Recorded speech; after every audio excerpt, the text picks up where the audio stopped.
Hey there, Cancer! Welcome back dito sa ating channel at sa ating mga returning viewers. Thank you sa inyong walang sawang love and support dito at sa ating mga new subscribers. Welcome dito. Ako po si Yan. Tuloy po kayo. You can also bring your friends and loved ones dito, family members, kaklase, kahit sino. Pwede niyong dalhin dito mga babes no? Kasi baka meant to hear din nila yung mga messages dito. At syempre, kung hindi niyo pa meron pa po tayong other channel. Ang link niyan ay nandyan sa ating description box. So if interested, i-click lamang yan at mariredirect na rin kayo dun sa ating other channel kung saan nag-upload din po tayo ng collective readings for all signs every day.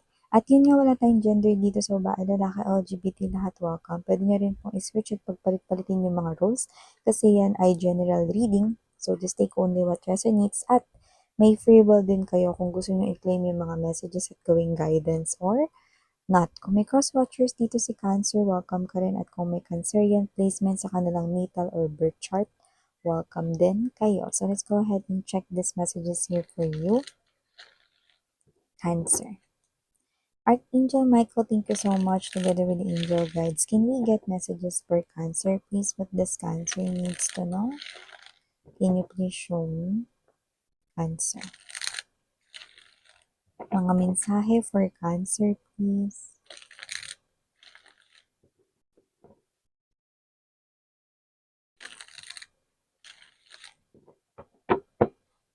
Okay, so let's go ahead and check these messages right here for you, Cancer. Okay, so we have here the energy of Magician. Nandito din ang energy ng Hangman or the Hangwan energy. Oh, you have 3 major arcana straight. The Sun, beautiful energy. 4 of Wands energy. King of Coins right here. Page of Coins. We also have here the Moon card energy. Page of Cups and the Six of Coins. Natatawa ka dyan, Misa. Unahin na nga natin to, no? Cancer, meron ka ritong friend, no? Na itong friend mo na to, no, close naman kayo rito, no? Pero parang kapag ka meron ditong inaaya mo siya, no? Kasi kailangan mo lang ng companion kasama, no? Tumatanggi na siya ngayon. Yan, no? Dati ang bilis mo lang siya naaaya dito, no? Pero bakit nga ba siya tumatanggi ngayon, no? Lilinawin ko lang, etong friend mo na to, wala tong gusto sa'yo. Wala ka rin gusto rito sa friend mo na to, no? Kaya lang talagang talagang literal at sinasadya niyang tanggihan yung lahat ng mga parang imbitasyon mo, no? Or parang, uy, samahan mo naman ako, bibili kong ganito. Or ganito, pwede mo bang ganito, ganyan, no? Basta yung parang energy na pag yung sasabihin mo is kayong dalawa lang yun nandoon, no? Iniiwasan niya, ay, pas ako dyan kasi may gagawin ako ng araw na yan, you know? So, kung sino tong friend mo, ayaw niya lang machismis kayo. Yun na yun, no? So, parang kayo to, no, na gets nyo na, no? So, kung sino man to energy na to, no, parang, parang gusto nyo rin naman, no, na hindi na chichismis din, no, sa kanya. Kaya lang, no, dahil friends kayo, no, siya yung naiisip mo ritong kasama, no? Pwedeng siya kasi, no, yung parang alam mo na mabilis siyang ayain, no? Or parang siya kasi to na approachable, no? Or parang kailangan mo kasi ng extra hand, no? So, parang siya siguro yung madalas na available, no? Kasi may energy rito na parang pagka inaaya mo siya na, uy, sabay tayo, ganyan, no? Mabilis siyang umuoo. Pero nitong mga nakaraan lang, pero yung iba meron ditong specific incident kung saan siguro nag-travel siguro kayong dalawa, tapos kayong dalawa lang. Pwedeng yun yung nagbukas ng tampulan ng chismis, no? Ay, baka may gusto ko kay ano, kay Cancer, kaya ganyan. Kayong dalawa lang, o baka naman may relationship na kayo. Yee! Yan, no? Hindi niya gusto yung feeling, no, na naaasar siya sa inyo. Alam ko yung reaksyon ninyo, ba't ako miss yan? Gusto ko ba naaasar ako sa kanya? Yan, no? So, kung sino man tong energies na to, nakikita ko rito na iniiwasan niya kayo, hindi dahil gusto niya kayo, no, or ayaw niya sa inyo, kundi ayaw niya lang na nachichismis kayo dito. Subukan mong mag-aya ng iba. O, tatlo tayo dito, ikaw tsaka si ano, yan, no? Hindi siya rito tatanggi. Sasabihin niya sa'yo, o sige, cool, yan, no? Sali mo ko dyan, yan, no? Pero pag time kayong dalawa lang, ano. So, may mga times na inaayaw mo siya rito na parang, "Sumama naman ako, mamalengke ko sa ano, Divisoria, mapaninda ko." Yan, 'no. So, example lang 'tong dialogue ko na 'to, 'no. "Ay naku, pas ako diyan." Yan, 'no. Basta 'pag kayong dalawa lang, pas siya rito. Tapos gano'n, yung set up ninyo before pero hindi siya tumatanggi 'no, basta may pinaka-incident dito, eh. So yung nakikita ko 'to, batukan ko kaya yan miss yan, yan 'no. Kung ano-ano iniisip, importante pa ba yun kaysa yung samahan niya ako, ang bigat-bigat ng mga dala ko. So may gano'ng klase ng energy, 'di ba? Basta friends kayo, malinaw 'yun, 'no?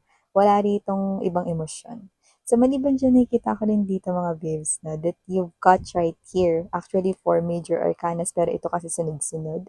So ibig sabihin meron dito Cancer 'no, na wish ninyo, dream ninyo, something to do with your future 'no, and it looks like nare-reveal na ng unti-unti sa inyo ito. Nagkakaroon na ng kulay yung dating pangarap lang ninyo na dino-drawing ninyo or nasa isipan ninyo or yung ini-envision ninyo, pina-fantasize ninyo 'no, for your future 'no. The life that you really want here for yourself 'no, that kind of wish, unti-unti niyo nang nakikitang nagma-manifest sa inyong life. Magician, Sun card, the Hangman energy. Straight, no, ano man yan, no? Pwede may kinalaman sa love life ninyo, no? In short, unti-unti nang nagiging makulay ito and you're gonna see synchronicity signs, no, na ito ay nabibigyan na ng katuparan, no? Yung iba pwedeng love life eh, iba naman pwedeng career, iba naman pwedeng may kinalaman sa trabaho, negosyo, pera, yan. Okay? So, just take only what resonates. So, nakita rin ako ng energy dito, no, na yung ibang mga may ka-in relationship dyan, parang more likely marami-rami or dumadami sa inyo yung nagpe-pray na sana ayain na ako ng person kong magpakasal. Yan, very specific yun, pero ang dami kasi. So, kung sino man yung person mo, no, kitang-kita ko, na noon pa man, okay, sa loob ng relationship ninyo, wala talaga siyang minahal na iba. Okay? So, nagkaroon lang dito ng parang medyo mabagal na parang pagpasok ng kaperahan sa kanya. May mga situation siyang hinandle na gano'n just recently or nitong mga nakaraan na mga taon, no? So, hindi dahil sa ayaw niya kayong pakasalan or whatever, no? Pero kasi meron siya mga hinarap na mga problem sa money. Kaya parang nagkaroon ng delay.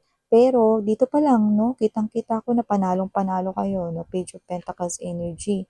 King of Pentacles, noon pa lang mga babes, no? Okay? May makeup man kayo o wala, mag-ayos man kayo o wala, may muta man kayo o wala, kayo at kayo pa rin ang kanyang minamahal noon at ngayon. Hindi siya nagkaroon ng iba rito. Yan, no? Kaya kung may mga pinagselosan kayo, wala lang talaga yun. Yan, no? Siguro yun yung mga energies na parang may gusto sa kanya pero hindi niya binigyan ng pansin. No? So nakikita ko dito yung person na yan, no? I-ready nyo lang yung self ninyo kasi anytime pwede kayo niyan pakasalan. Yan, no? Kasi naayos niya na rito or naayos na rito yung problema niya sa kaperahan. At saka yung iba sa kanila may espesipiko na nakukuha dito. Parang meron ditong inasikaso sa loob ng family or bahay 'to, yun 'no. Or sa family niya baka pinagawa niya muna yung bahay nila or may pinaayos siya sa bahay nila 'no, or parang may tinulungan siyang family member, 'yan. Or baka yung iba sinusuportahan yung mga kapatid nila nag-aaral dito. Basta may something to do with may ginawa muna siya sa bahay nila or may tinulungan siyang family member. Sa maliban diyan, Cancer, nakita rin ako ng energy rito 'no, mukhang meron dito na may tinatago sa inyo, ano. Pero for some reason, 'di siya marunong magtago ng secret.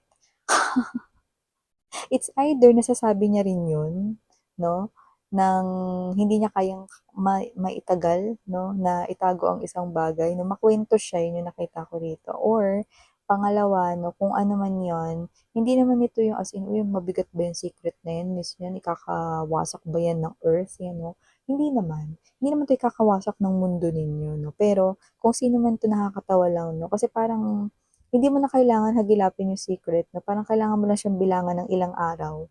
Siya na mismo yung magse-share niyan sa inyo.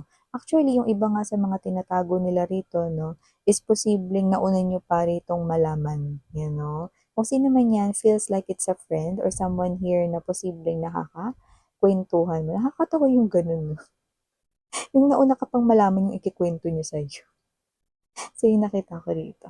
So, maliban diyan, meron ako nakikita rito, yung iba ba diyan expecting for a child or gusto magkaroon ng anak? Well, good news because I'm seeing you, no, fertile right here. Meron ditong pregnancy akong nakikita, especially for those who really want matagal na magkaroon or mag-bear ng child. Kaya naman, congratulations, Cancer! Yan, no, it's a birth of a new life.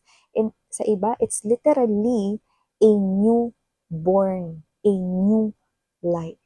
Yan, no? Bongga, guys, no? And also, last but not the least message, I'm seeing someone here, no? Could be a postman, someone that is a stranger to you, pero may dala-dala siya rito, no, na isang balita, no? Isa itong klase ng balita, mga babes, no? Pwedeng may kinalaman sa inyong negosyo, pera, yan, no? Or pinagkakakitaan, yan, no?